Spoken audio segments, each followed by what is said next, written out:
Hi friends, welcome back to Manasa recipes. ఈరోజు recipe వచ్చేసి fluffy ఆమ్లెట్ని నేను కూడా యూట్యూబ్లోనే చూసి ట్రై చేశాను.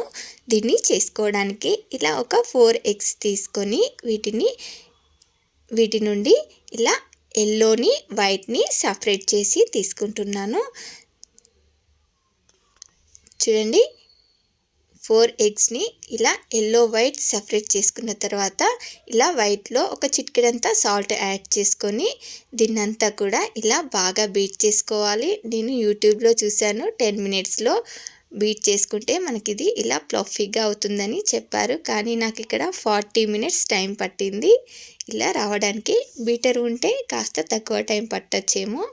చూడండి, ఇప్పుడు ఎల్లోలో కూడా కొంచెం సాల్ట్ యాడ్ చేసుకొని ఇలా బీట్ చేసుకొని ఇలా ప్యాన్లోకి ఆయిల్ వేసుకొని ఈ ఎల్లోని వేసుకొని ముందుగా ఇది ఓవైపు ఫ్రై అయిన తర్వాత మరోవైపుకి టర్న్ చేసుకొని మనం ఇందాక బీట్ చేసి పెట్టుకున్న ఈ వైట్ని కూడా యాడ్ చేసుకొని దీన్నంతా కూడా ఇలా స్ప్రెడ్ చేసుకున్న తర్వాత దీనిపై ఒక చిటికెడంతా కారంని ఇలా స్ప్రింకిల్ చేసుకొని క్లోజ్ చేసి మనకిది తడి పోయేంత వరకు చూడండి, ఇలా చేతితో టచ్ చేస్తే మనకు తడిపోయేంత వరకు ఫ్రై చేసుకొని తీసేసుకోవడమే. చూసారు కదా, ఇలా చేతితో టచ్ చేసి చూసారంటే మనకు చేతికి తడేమీ తగలట్లేదు అంటే ఆమ్లెట్ రెడీ అయిపోయినట్టే.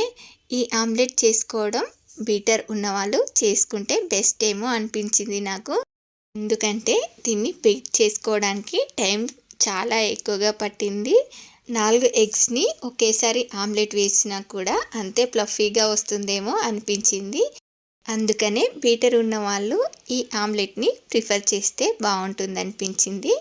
నేను ఓ వీడియోలో చూసి 10 మినిట్సే టైం పడుతుంది అనుకొని ట్రై చేశాను, కానీ 40 మినిట్స్ టైం పట్టింది. మరి మీకు ఈ వీడియో కనుక నచ్చినట్లయితే ఒక లైక్ చేసి కామెంట్ చేయండి. అలాగే మరిన్ని టేస్టీ అండ్ హెల్తీ రెసిపీస్ కోసం మానస రెసిపీస్ ఛానల్ని సబ్స్క్రైబ్ చేసి దాని పక్కనే ఉన్న బెల్ సింబల్ని క్లిక్ చేయండి.